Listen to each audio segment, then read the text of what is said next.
नमस्कार मित्रांनो, लग्नानंतर होईलच प्रेम या मालिकेच्या आजच्या भागात आता नंदिनी जीवाला बाहेर काढत असते. ती म्हणत असते, आत्ताच्या आत्ता बाहेर जा. तेव्हा तो म्हणत असतो, का मी नाही जाणार आहे बाहेर, आता आपलं लग्न झाले त्यामुळे तू मला अशी बाहेर नाही काढू शकत. तेव्हा नंदिनी म्हणत असते, बर ठीक आहे, आता मला ह्या साडीची घडी घालायची आहे, व्यवस्थित सेट करायची आहे, मग तुम्ही मला मदत करा. तेव्हा जीवा म्हणत असतो, हो चालेल ना, एका पायावर मी तुला मदत करायला तयार आहे, बोल काय करायचे आहे. असं सुद्धा इकडे आता तो बोलत असतो. त्याच वेळेला आता नंदिनी म्हणत असते, हे बघा, हे साडीच ते टोक धरा आणि हे साडीच ते टोक धरलं ना तर तुम्ही अशी फक्त धरा, मी त्याची घडी घालत घालत तिथपर्यंत येते. जा बरं, हे टोक घेऊन बाहेरपर्यंत जा. तेव्हा जीवा म्हणत असतो, अरे बापरे, ही साडी तर कितीच मोठी, मला किती बाहेर जावं लागणार आहे. तेव्हा जीवाला आता नंदिनी सरळ खोलीच्या बाहेर ढकलत असते. आता जीवा ती साडी घेऊन बाहेर जातो आणि बाहेर गेल्यानंतर नंदिनी घडी घालत घालत तिथपर्यंत जाते आणि त्याच वेळेला नंदिनी संधी साधते आणि तेव्हा जीवाला आता इकडे सरळ ती खोलीच या बाहेर काढते आणि दरवाजा बंद करते, आतून कडी लावून घेते आणि तेव्हा त्याला म्हणत असते, काय मग कैसी लगी. तेव्हा आता जीवा म्हणत असतो, नाही, तू मला फसवयस, तू माझ्यासोबत गेम केलायस नाही, मी अजिबात तुझ्याशी बोलणार नाहीये. नंदिनी, ज्या तू हे चुकीचे केलेस, आता एक दिवस असा येईल ना की स्वतः मला तू साडी नेसवायला सांगशील, पण मी तेव्हा साडी नेसवणारच नाही तुला. तेव्हा नंदिनी म्हणत असते, ज्या तो दिवस येणारच नाही. तर दुसऱ्या बाजूला आपण पाहतो की आता पार्थ हा आंघोळ करून आलेला असतो आणि आंघोळ करून आल्यानंतर समोर बसलेल्या खुर्चीवर त्याला असं वाटतं की काव्या आहे. तेव्हा ओले केस तो काव्याच्या चेहऱ्यावर झटकत असतो आणि तेव्हा पाहतो तर काय, तिथे रम्या असते. आता रम्या उठून उभी राहते आणि म्हणते, काय करतोयस तू हे पार्थ. तेव्हा पार्थ म्हणत असतो, रम्या, तू इथे काय करतेस. तेव्हा लगेच आता रम्या म्हणत असते, अरे ते मी आणि ही शॉल तर काव्याची आहे ना. असं आता इकडे तो तिला विचारतो. तेवढ्यातच काव्या तिघांसाठी ही कॉफी घेऊन आलेली असते. काव्या म्हणत असते, घ्या गरमागरम कॉफी आणलेली आहे, असं म्हणून कॉफी देते आणि तेव्हा रम्या तिला म्हणत असते, ए बाई काव्या, घे तुझी ही श्वाल घे, नकोय मला कोणाला तरी उगचच राग येईल, कोणीतरी माझ्यावर चिडेल. त्यावेळेस आता काव्या म्हणत असते, अगं काय झालं, कोणी चिडणार नाही, कोणी रागवणार नाही, असू दे ना, राहू दे ना. अगं पण अरे पार्थ, त्याचं काय झालं ना, तुमच्या खोलीमध्ये फार थंड आहे ना, म्हणून काव्याने मला ही शॉल दिली होती. हो देशमुख, मीच रम्याला दिली होती, काय झालं नाही. काव्या, तसं काही नाहीये, पण नको बाई, ही श्वाल जी आहे ना ती माझ्याकडे काही नको. उगचच पार्थला राग यायचा. त्यावर आता हे सगळं काही बोलल्यानंतर काव्या म्हणत असते, नाही रम्या, असं काही नाही, पार्थला राग वगैरे काही येणार नाही. आता इकडे पार्थ म्हणत असतो, पण रम्या मला एक गोष्ट सांग, तू इथे काय करतेस. त्याच वेळेला आता काव्या म्हणत असते, देशमुख, त्याचं काय झालं ना, मीच तिला इथे बोलावलेलं आहे. तुम्ही इथे बोलावले म्हणजे का आणि कशासाठी. त्याच वेळेला आता काव्या म्हणत असते, त्याचं काय ना, मी इथे जी काही रम्या आहे ना त्या रम्यासाठी काही स्थळ इथे शोधले आहेत आणि काही स्थळ शोधल्यानंतर आता इथे तिचे मॅट्रोमोनिया साईटवर तिची नावनोंदणी करायची आहे आणि त्याकरिताच आम्ही हा सगळा काही इथे घाट घातला आहे, असं सुद्धा आता इकडे ती बोलू लागते. त्याच वेळेला पार्थ म्हणत असतो, अच्छा असं आहे का, बर ठीक. आता आपण पाहतो की हे सगळं काही इथे होत असताना लगेचच इकडे दुसऱ्या बाजूला पार्थ हा कॉफी पीत तिथे टेबलवर बसलेला असतो आणि तेव्हा काव्या म्हणत असते, ठीक आहे, चला आता आपण एक काम करूया, काही जरी झालं ना तरी सुद्धा आता लवकरात लवकर आपण ती साईट ओपन करूया आणि ती साईट ओपन केली ना तर मग सगळ्या गोष्टी व्यवस्थित होतील, असं सुद्धा आता इकडे ती बोलत असते. आता हे सगळं काही बोलल्यानंतर आपण पाहतो की इकडे दुसऱ्या बाजूला मात्र रम्या आणि त्याचबरोबर काव्या ह्या दोघे जणी बसलेल्या असतात आणि ह्या दोघी जणी बसल्यानंतर आता काव्या म्हणत असते, हे बघ मी काय म्हणते ते तू एकदा ऐकून घे ना. सगळ्यात महत्वाची गोष्ट म्हणजे की आता तुझ्या सगळ्या डिटेल्स आणि सगळं काही इथे तुला सांगावं लागणार आहे. म्हणजे तुला मुलगा कसा हवाय, काय हवाय, ह्या सगळ्या गोष्टी तू इथे सांग. म्हणजे तुझ्या अपेक्षा सांग, किंवा मुलामध्ये तुला कोणते गुण हवे आहेत, या सगळ्या गोष्टी तू इथे सांगू शकतेस. त्याच वेळेला आता रम्या म्हणत असते, नाही ग माझं असं काही ठरलेलं नाहीये. तसं नाही ग, पण तरी सुद्धा सांगू शकतेस ना.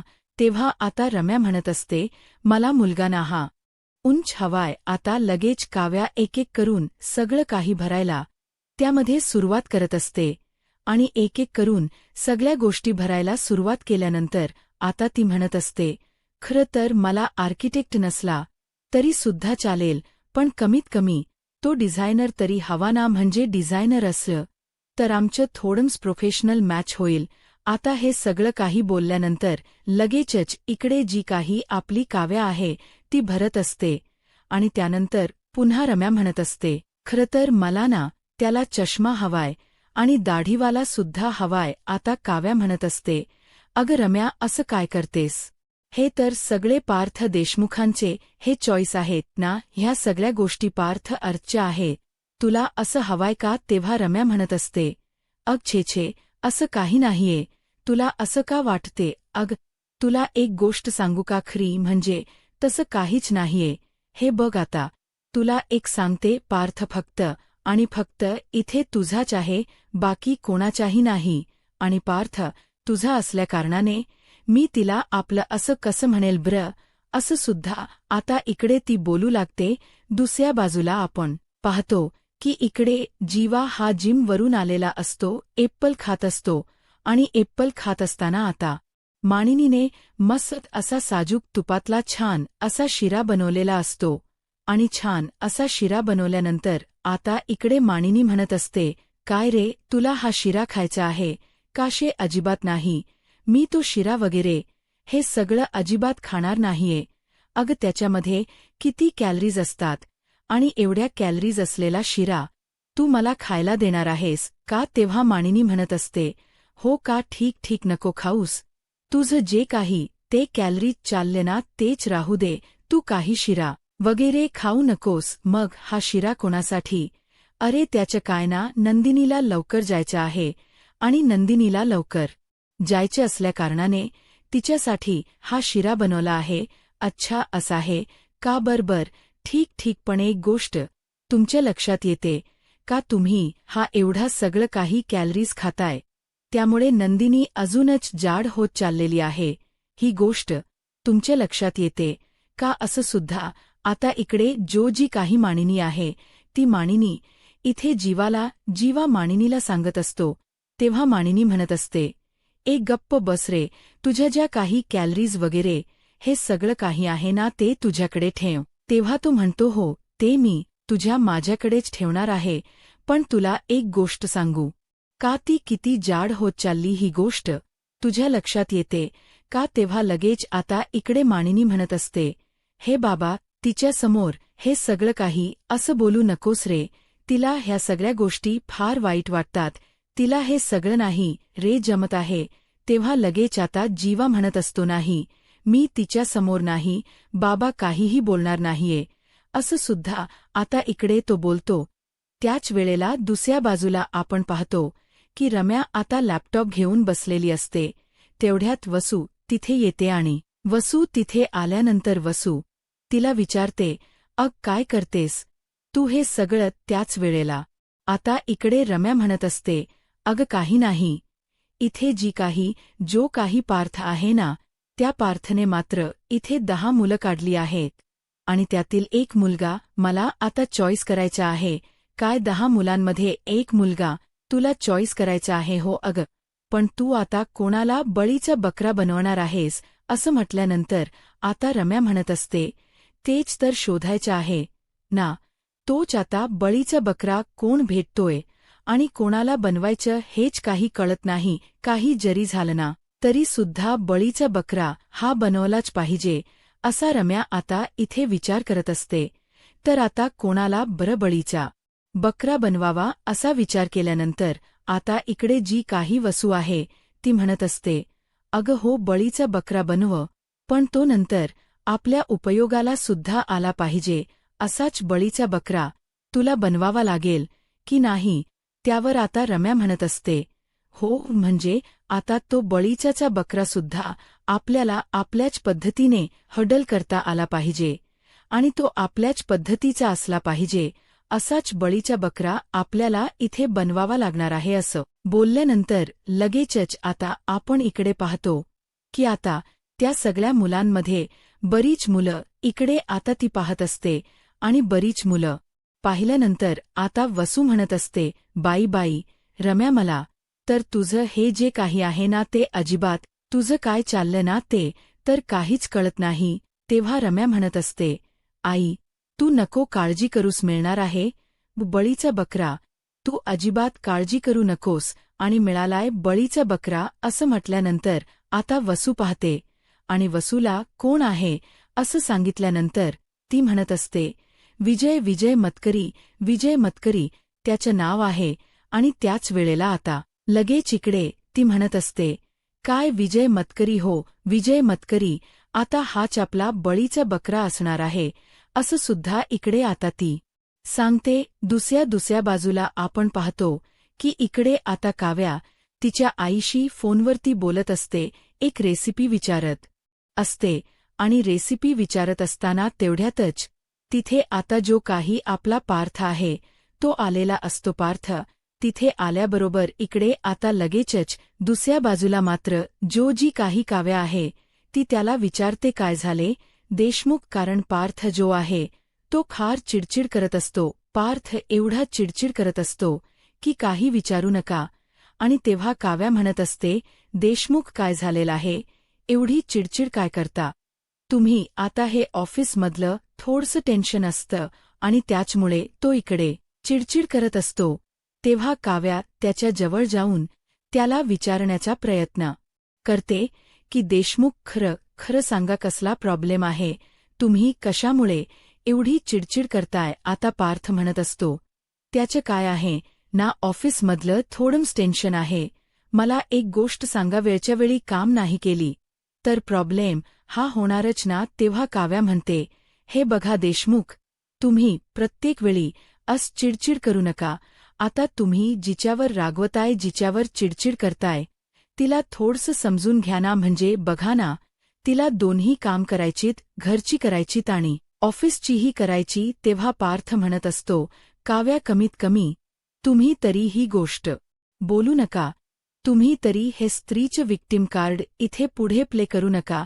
आता मला सांगा, तुम्ही असं म्हणताय की ऑफिसमधली आणि घराची जिम्मेदारी सांभाळण्यासाठी इकडे स्त्री कॅपेबल नाहीये का. त्यावर काव्या म्हणत असते, अजिबात मी तसं म्हणत नाही, पण पुरुषाने सुद्धा स्त्रीला समजून घेतलं पाहिजे ना.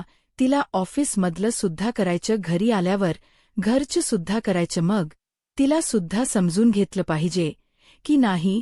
मला सांगा, जर ती ऑफिसमध्ये येऊन ऑफिसच काम करत बसली तर घरची काम कधी करणार.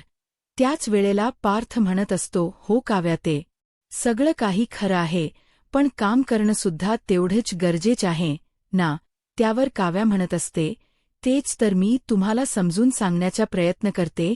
दुसऱ्या बाजूला आपण आता इकडे पाहतो की जी काही नंदिनी आहे, नंदिनी आता एका आश्रमातल्या महिलेलाच भेटायला गेलेली असते. ती फार रडत असते आणि रडत असताना इकडे नंदिनी तिला विचारते की काय झाले, सगळं काही ठीक आहे ना. त्यावर ती रडण्याची थांबतच नसते, बोला ना काही प्रॉब्लेम आहे का तुम्हाला, कसला कोणी त्रास देतोय का. त्याच वेळेला रेखा म्हणत असते, अगं त्या खूप अपसेट होत्या म्हणून म्हटलं एकदा तुझ्याशी बोलून घेतील.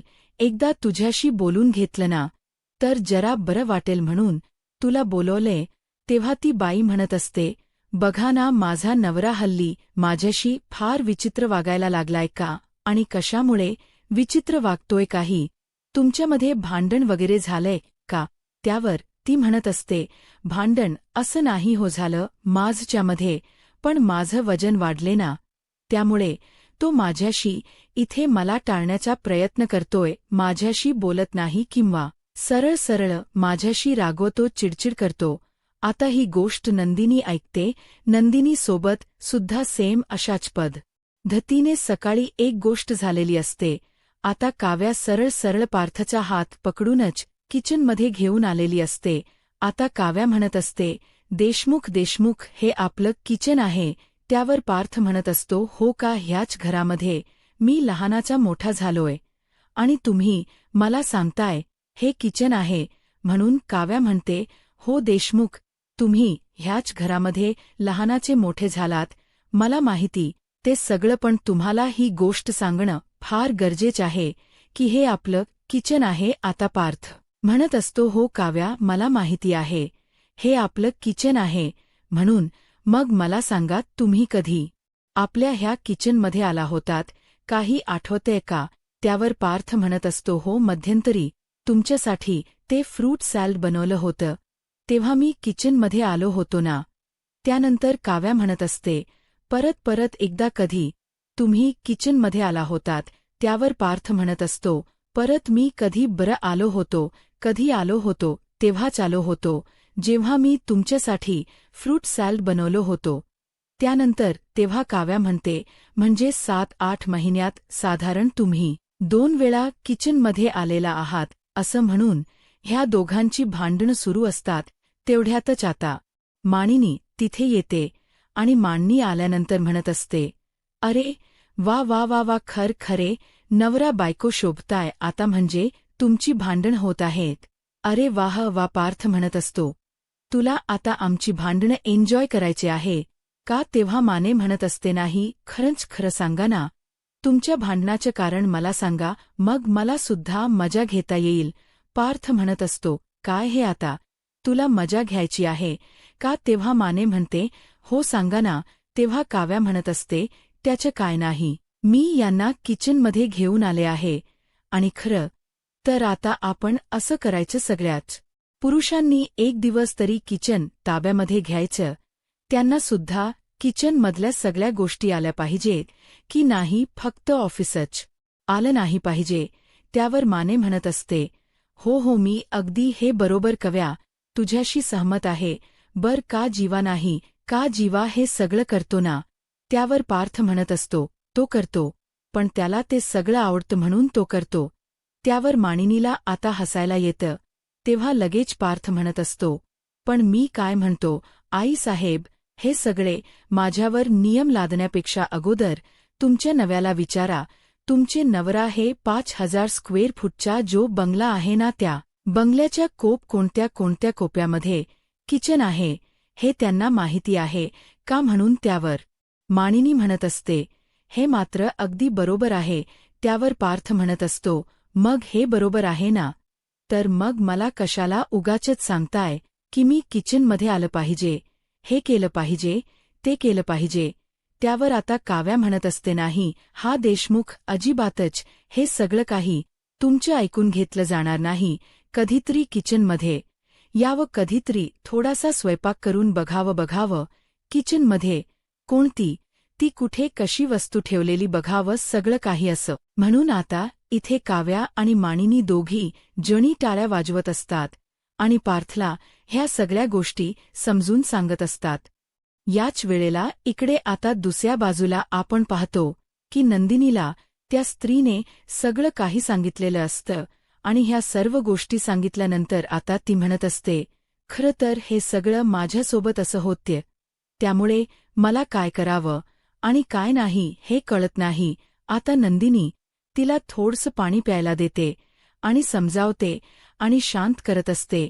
ती म्हणत असते, प्लीज तुम्ही थोडंसं शांत व्हा बरं, अजिबात या सगळ्या गोष्टींचा विचार करू नका, शांत व्हा. आणि तुम्ही ही गोष्ट तुमच्या माहेरी आई-वडिलांना सांगितली का? त्यावेळेस आता ती मुलगी म्हणत असते, नाही, ही गोष्ट मी माझ्या आईवडिलांना नाही सांगू शकत, ते नाशिकला असतात, फार लांब राहतात. आणि सगळ्यात महत्त्वाची गोष्ट म्हणजे मी जर माझ्या आईवडिलांना ही गोष्ट सांगितली तर माझ्या 2 बहिणी आणखी बिना लग्नाच्या राहिल्यात. मग त्यांच्यासुद्धा काही गोष्टीवर परिणाम होऊ शकतो म्हणून ही गोष्ट मी त्यांना नाही सांगू शकत. आणि त्याहूनही सगळ्यात महत्त्वाचं म्हणजे माझे आईवडील मला म्हणतात, जे काही आहे ना ते तुझं तू सांभाळून घे, काही जरी झालं तरी संसार टिकव तुझा, असं ते मला सांगतात. त्यामुळे ह्या सगळ्या गोष्टी मला त्यांना नाही सांगता येत असं ती आता नंदिनीला सांगत असते. तेव्हा मात्र नंदिनी म्हणत असते, बरं तुम्ही नका काळजी करू, तुमच्या नव्याशी एकदा मी बोलून घेण्याचा प्रयत्न करते. मी जर बोलले ना तर नक्कीच काहीतरी फरक पडेल. त्यावर ती म्हणत असते, मला कळत नाही आता ह्या वेळेला काय करावं आणि काय नाही, पण खरं सांगू का तुमच्याशी बोलले आणि मला थोडंसं बरं वाटलं. खरंच तुमचे मनापासून आभार. त्यावेळेस नंदिनी म्हणत असते, अहो असं काय करताय, माझे आभार वगैरे मारण्याची अजिबात गरज नाहीये. पण तेव्हा ती म्हणत असते, नाही तुम्ही म्हणताय ना ते अगदी बरोबर आहे, मला सुद्धा आता खंबीरपणे उभं राहील पाहिजे. त्यावर नंदिनी म्हणत असते, तुम्ही नका काळजी करू, खरंच मी तुमच्या नव्याशी नक्कीच बोलेल आणि बोलून नक्कीच त्याची समजूत घालण्याचा प्रयत्न करेल. आता ती तिचे आभार मानून निघून जाते. नंदिनी म्हणत असते, खरंच ह्यांच्या आयुष्यामध्ये एवढं सगळं काही असेल आणि वजन एवढं मॅटर करत असेल का, आणि ह्यांच्या वाढलेल्या वजनामुळे खरंच यांच्या नवरा यांच्यासोबत असं वागू शकतो का, असं नंदिनी रेखाला म्हणत असते. तेव्हा रेखा म्हणत असते, खरंच किती विचित्र माणसं असतात ना, बघितलं ना तिच्या आयुष्यामध्ये कशी आणि कोणती स्टेप आलेली आहे, असं रेखा म्हणत असते. त्यावर नंदिनी आता विचार करू लागलेली असते, कारण सकाळी सुद्धा काहीतरी तिच्यासोबत असाच एक भयानक प्रकार घडला होता.